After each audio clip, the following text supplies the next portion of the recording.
Alors, nous allons entamer la deuxième partie du programme.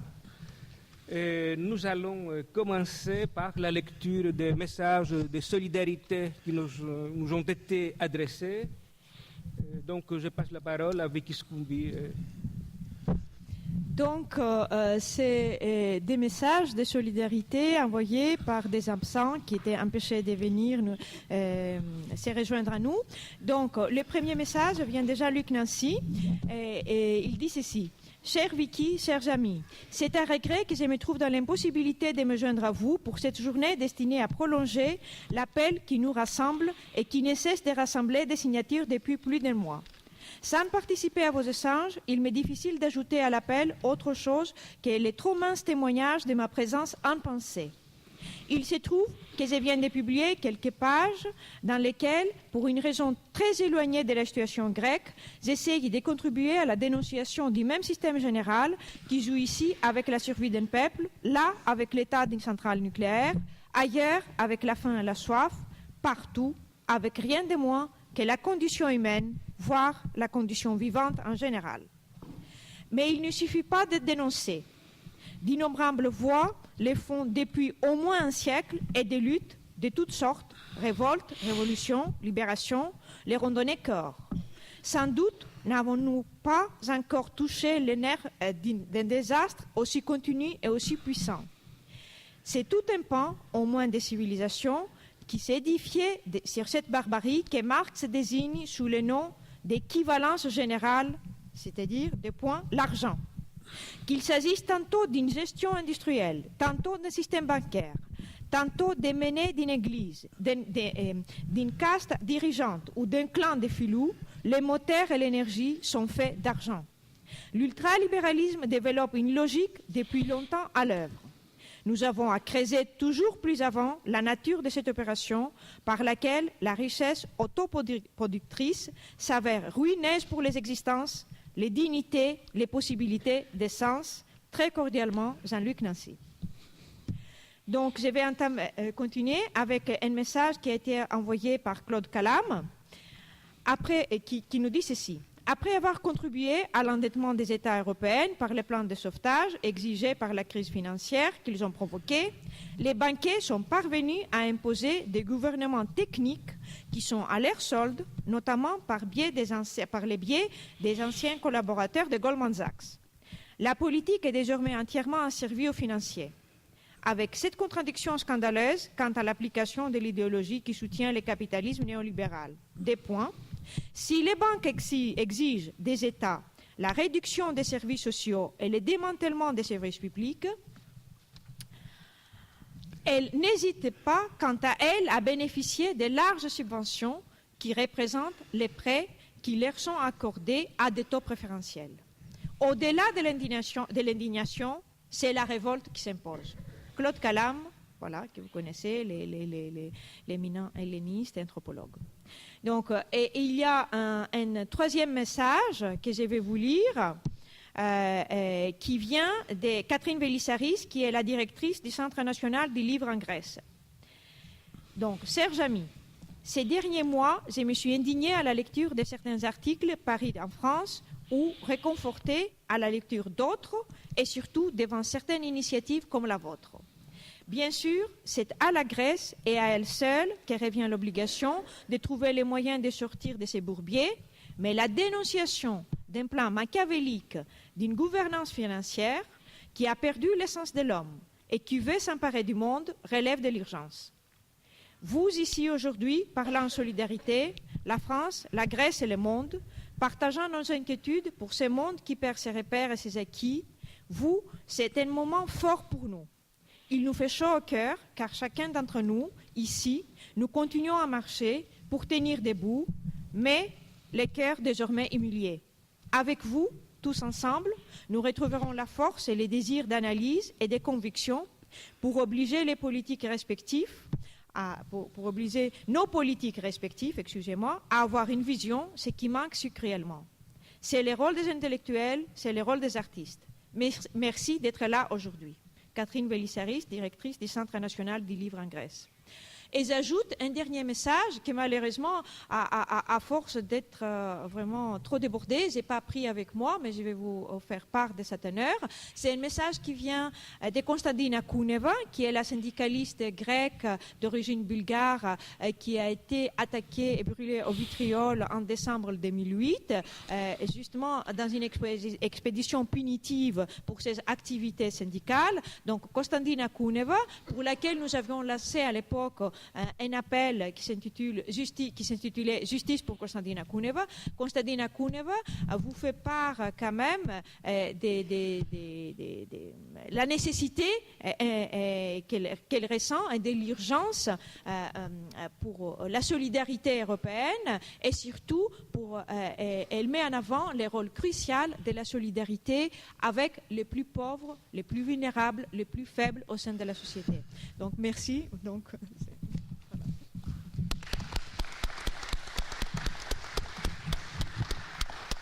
donc, je passe la parole tout de suite à Alain Badiou.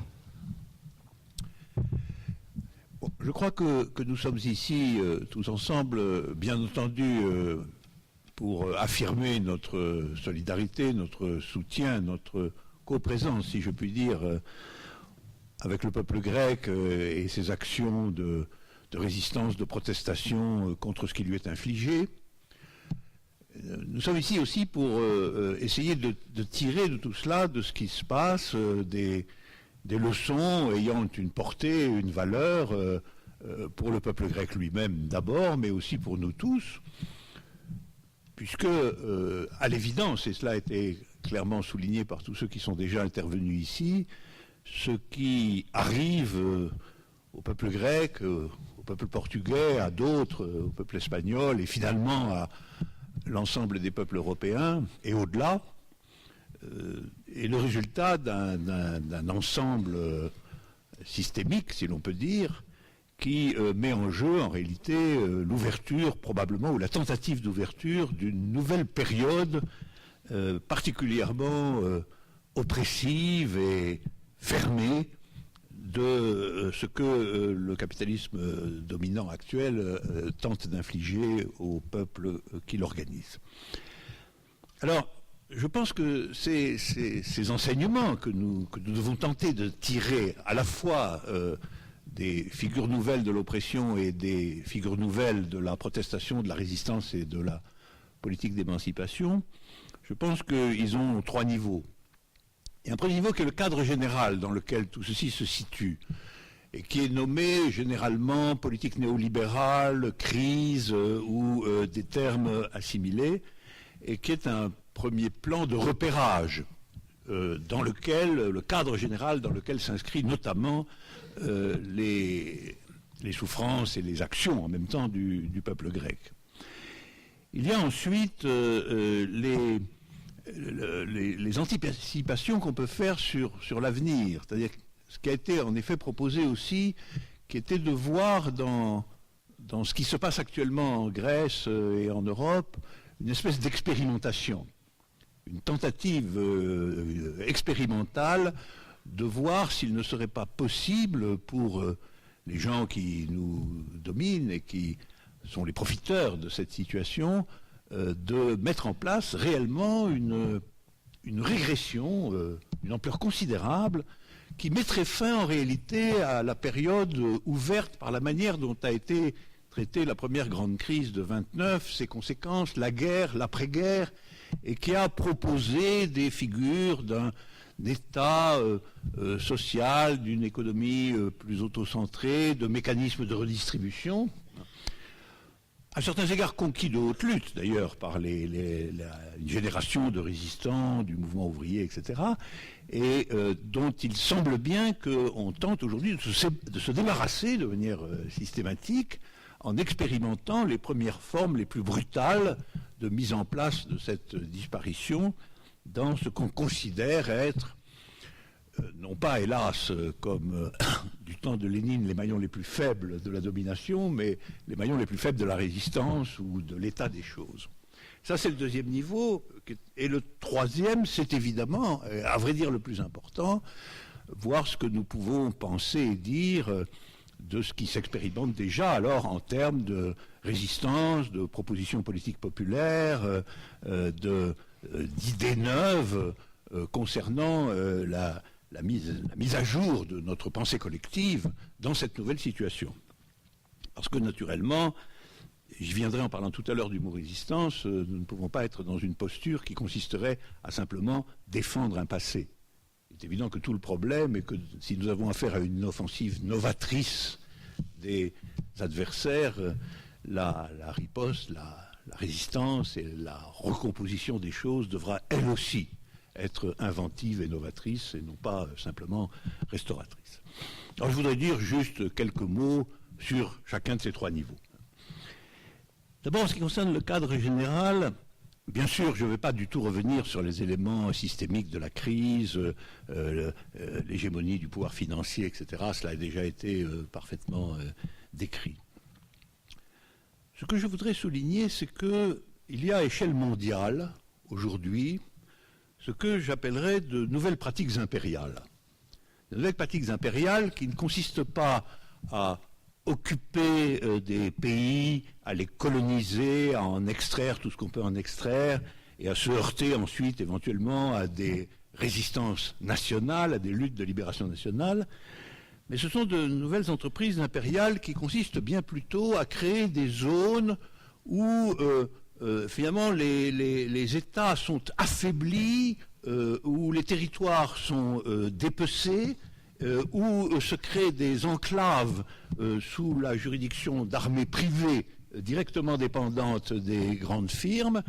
Et c'est ce que j'appellerais une pratique de zonage, pour l'opposer au colonialisme traditionnel, c'est-à-dire la création de zones, quelquefois découvertes de toute autorité, où circulent des bandes armées, où les pouvoirs étatiques traditionnels ont été disloqués, et où des interventions internationales à prétexte ou à raison d'être humanitaire sont menées dans une sorte de chaos général de la gestion même des populations et de l'espace, et où les populations, peu à peu, sont contraintes d'être dans une situation dévastée, une situation sans repère, où l'organisation d'une résistance même est extraordinairement difficile.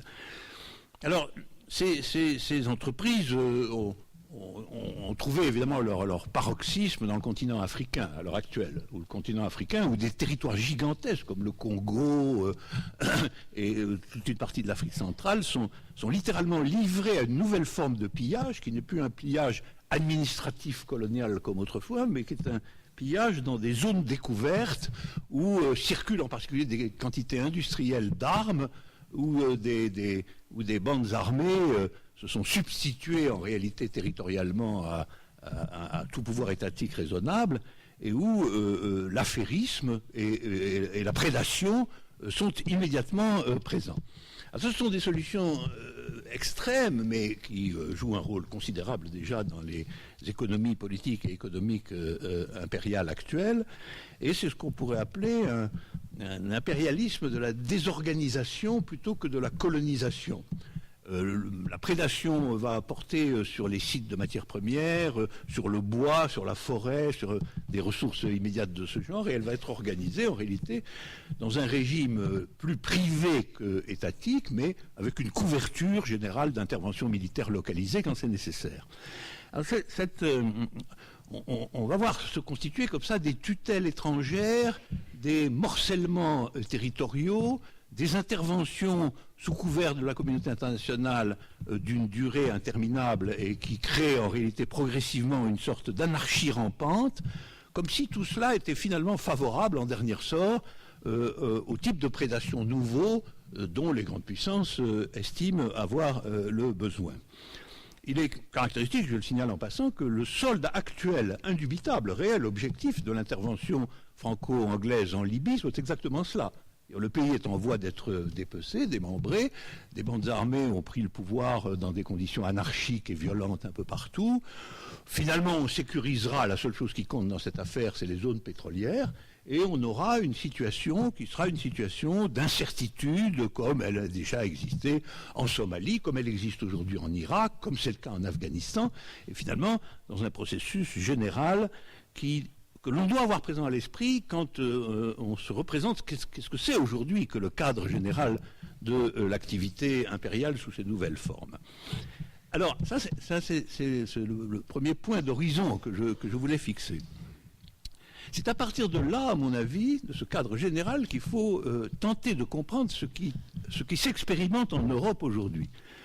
Bien entendu, il y a la crise, mais ne restons pas au niveau des violences économiques qu'elle inflige, qui sont évidentes et qui ont été extrêmement bien décrites sur les transferts massifs de fortune en direction d'intérêts privés, sur extorquer au peuple un paiement indéfini de la dette, supprimer les avantages sociaux, même faiblement existants, etc., etc. Ça a une visibilité frappante, et à soi seule, ça justifie entièrement la révolte, la levée, le soulèvement des peuples. Mais un point que je crois important, c'est la tentative, là aussi, sous des formes évidemment qui ne sont pas d'une violence comparable, mais la mise au point d'une tentative de s'approprier directement une sorte de souveraineté indirecte sur les peuples dans un mécanisme qui finalement, lui aussi, repose sur l'affaiblissement ou la mise en tutelle systématique des États ou de ce qui en subsiste. Il est tout de même extraordinaire que dans des pays comme la Grèce, mais aussi un pays de l'ampleur de l'Italie, de l'importance de l'Italie dans le concert européen, on ait en quelque manière installé des gouvernements dont la légalité était finalement douteuse, qui sont composés de techniciens au service manifeste des intérêts financiers, et que par en dessous, les peuples ne sont plus confrontés à des représentants politiques de type classique, mais à quelque chose qui, au fond, est une couverture étatique, locale, des procédures de banditisme financier prédominantes, de manière à ce qu'on puisse rendre possible leur déploiement dans des conditions qui ne sont pas des conditions favorables au peuple, parce que les principes d'organisation, de représentation, de négociation traditionnels sont petit à petit entièrement mis à mal dans cette nouvelle figure. Je proposerai donc de dire que le zonage, ce que j'appelais le zonage, c'est-à-dire la substitution à un concert plus ou moins équilibré de nations et d'États, d'une situation beaucoup plus trouble, où les réseaux de pouvoir sont disloqués et anarchiques, et où la tutelle de l'étranger s'affirme de façon de plus en plus prégnante, tend à s'étendre à l'Europe elle-même. Ce n'est pas... en ce sens, je perçois une homogénéité entre les figures politiques extraordinairement violentes mises en œuvre dans ces zones de pillage ouvert que sont aujourd'hui devenus les pays africains, une homogénéité entre ça et la manière dont sont traités aujourd'hui les peuples grecs, portugais, et peut-être finalement bien d'autres peuples, et peut-être finalement tous les peuples du point de vue de la possibilité ou du principe, à savoir qu'ils sont considérés comme des occupants pour part utiles s'ils sont au travail, s'ils servent ça, mais aussi pour part gênants s'ils encombrent en réalité les mécanismes généraux du pillage, de la concentration des capitaux et du développement de ce qui est considéré comme l'économie rationnelle. De ce point de vue, je trouve que c'est un signe, alors juridique, lui, tout à fait significatif, qu'on tente d'introduire systématiquement dans les constitutions nationales des principes, des obligations, qui seraient justement des obligations allant dans ce sens. Des obligations concernant la gestion financière des États, leurs dettes, l'impossibilité en réalité de nationaliser réellement l'économie, des obligations en réalité de type systémique capitaliste, deviendraient aussi des obligations imposées par tutelle et par des organismes finalement supranationaux aux constitutions nationales. Cette inscription, en quelque sorte, constitutionnelle, cette volonté d'inscrire constitutionnellement la dépendance, en fin de compte, de la vie des peuples de la souveraineté, par rapport à la souveraineté financière et économique, est tout à fait frappante et symptomale. Et elle indique qu'on entre dans une période où ce que j'appelle le zonage, substitué à des sortes d'équilibres juridico-étatiques entre l'existence des peuples, les formes de pouvoir et l'organisation économique générale, sont disloqués, remplacés par des situations volontairement déséquilibrées, errantes, et où, au fond, les plus pauvres, les plus démunis seront ouvertement sacrifiés. Comme si c'était là un régime normal. Alors ça, c'était le deuxième point. Alors le troisième, c'est sur la résistance. Bon, le mot résistance est un mot, comme vous le savez, finalement ambigu, parce que il peut désigner la volonté simplement de résister, au sens où il s'agit de gagner ou de reconquérir la défense de ce qu'il y a. Et il est bien vrai que quand il y a quelque chose à quoi on tient, à quoi le peuple tient, il doit le défendre. Mais le problème auquel nous sommes convoqués, c'est d'analyser aujourd'hui la notion de résistance, y compris et surtout à travers justement les processus politiques réels, massifs, les démonstrations, les manifestations, les pratiques nouvelles, etc., les formes d'organisation qui surgissent, de manière à comprendre ce que nous devons, de notre côté, si je puis dire, produire ou avancer de nouveau dans l'espace politique auquel nous sommes convoqués par cette situation, si nous ne voulons pas nous laisser dévorer par le monstre qui est actuellement à l'œuvre. Alors ça, c'est évidemment quelque chose qui va se concentrer là sur les questions contemporaines de la politique. Qu'est-ce que c'est en vérité qu'une politique qui réellement déploie une opposition effective, efficiente et qui a ses propres principes face à tout ce que je tentais de décrire précédemment? C'est une question tout à fait ouverte. En réalité, c'est une question ouverte. À ce titre, elle est particulièrement intéressante. Il faut noter au passage qu'il ne semble pas qu'on puisse fonder beaucoup d'espoir sur les distributions politiques antérieures.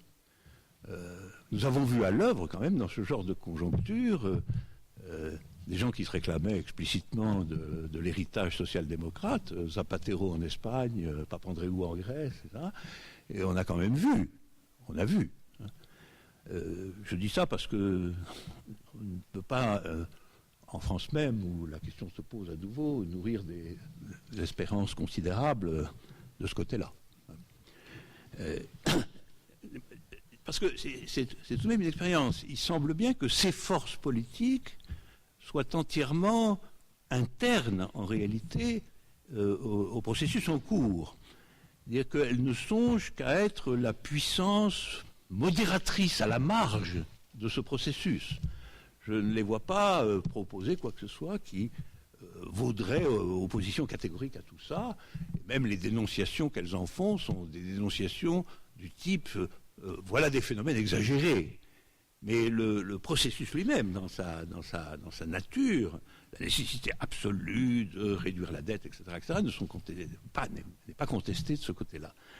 Alors, je voudrais conclure là-dessus. Je pense que nous devons recevoir, filtrer et discuter au long cours les enseignements des actions populaires de résistance au nouveau cours des choses, quelles aient été celles qui se sont situées dans les pays arabes, qu'elles soient le mouvement des indignés, que ce soit la résistance du peuple grec, par une grande et centrale question politique qui est finalement où se joue, sur quel point déterminant se joue une volonté effective, non seulement d'enrayer ou de freiner le processus en cours, mais de l'interdire, c'est-à-dire d'ouvrir vraiment un accès à quelque chose qui sera entièrement différent et qui ne sera pas simplement les tentatives localisées de conservation de morceaux ou de débris des compromis antérieurs. Et ce que je voudrais dire, c'est qu'à mon avis, la situation de ce point de vue-là est une situation que je dirais radicale, c'est-à-dire une situation qui met à l'ordre du jour quand même le retour à la conscience qu'il n'y a pas aujourd'hui de politique possible, de politique liée à la résistance des peuples et interne à son vouloir, une politique qui va restituer l'idée d'une alternative effective, c'est-à-dire qui va nourrir tout ce qui se passe et tout ce qui se fait, non pas de la seule résistance désespérée des peuples, dont les peuples sont capables, mais de la reconsidération d'une vision globale, économique, sociale, associative, populaire, qui réouvrira une nouvelle période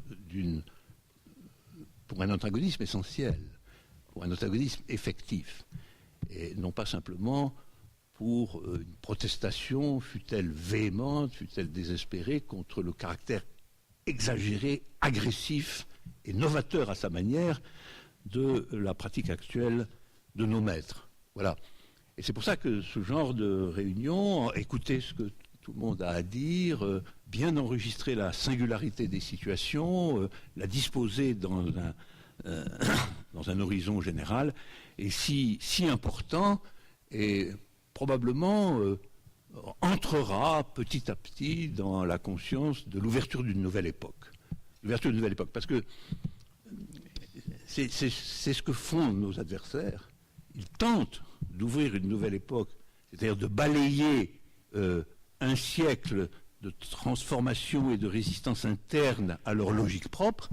Ils tentent de revenir à la nudité de cette logique, de la déployer contre toute forme de résistance et de regroupement populaire, et nous ne nous en sortirons pas si nous ne nous engageons pas nous-mêmes, pas à pas, aussi dans une nouvelle époque de la pensée, de l'action et de la résistance. Et nous sommes là rassemblés en tant que les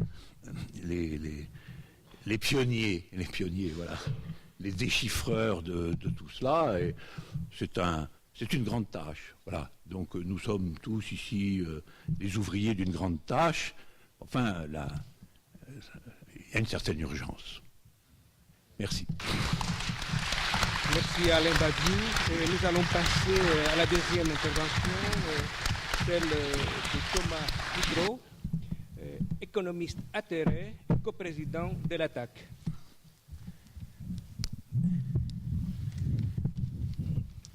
Oui, bonsoir. Ça fait un peu plus de 2 ans qu'avec quelques amis économistes, on s'est réunis en regardant justement précisément ce que l'Union européenne était en train de commencer à faire en Grèce. Et on s'est dit, mais c'est pas possible. Ils ont pas compris que la crise financière imposait un changement radical de politique économique. Et non seulement ils n'ont pas compris, mais visiblement, ils s'apprêtent, et ils ont confirmé cette idée depuis, ils s'apprêtent à radicaliser de façon insensée les politiques néolibérales qui étaient menées jusqu'alors. Et donc nous avons, à cette occasion, commencé à rédiger ensemble un manifeste d'économistes atterrés qui, finalement, à notre grande surprise, a été un des best-sellers de l'année 2011. Bon, ça arrive de temps en temps, les surprises comme ça.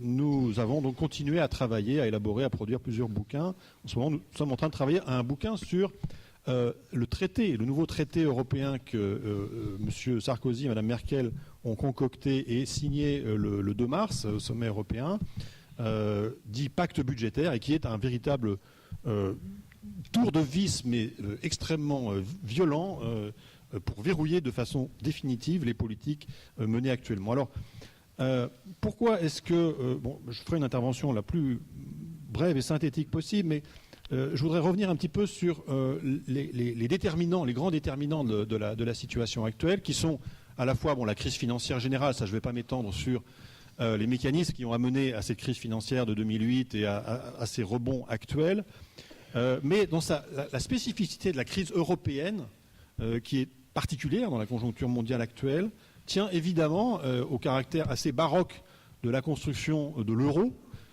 tel qu'il a été créé par le traité de Maastricht. Et donc je rappellerai très brièvement pourquoi cette monnaie est baroque. C'est une monnaie qui a été construite par une décision politique, une décision de Mitterrand et Kohl, qui était un acte véritablement politique, de volonté politique pure, je dirais, mais qui a ensuite été orchestré, dont la mise en œuvre a été orchestrée par des technocrates néolibéraux de façon à éviter toute possibilité que de cette monnaie unique naisse une communauté politique. Et donc, les mécanismes qui ont été mis en place par le traité de Maastricht imposent une concurrence systématique entre les États et une dépendance de chacun de ces États pour son financement au marché financier, avec obligation donc de recourir au marché financier pour financer les déficits, interdiction à la Banque centrale européenne de financer quoi que ce soit des déficits des États et interdiction à chaque pays de la zone euro de venir en aide éventuellement à un autre pays de la zone euro qui rencontrerait des difficultés. Donc, cette architecture baroque était complétée évidemment par la libre circulation des capitaux et des marchandises, non seulement à l'intérieur de la zone euro, ce qui pouvait se comprendre dans la mesure où on créait une union monétaire, mais aussi et surtout avec l'extérieur de la zone euro, donc livrant les tissus productifs et sociaux de la zone euro à la concurrence débridée avec le capitalisme mondial et notamment les pays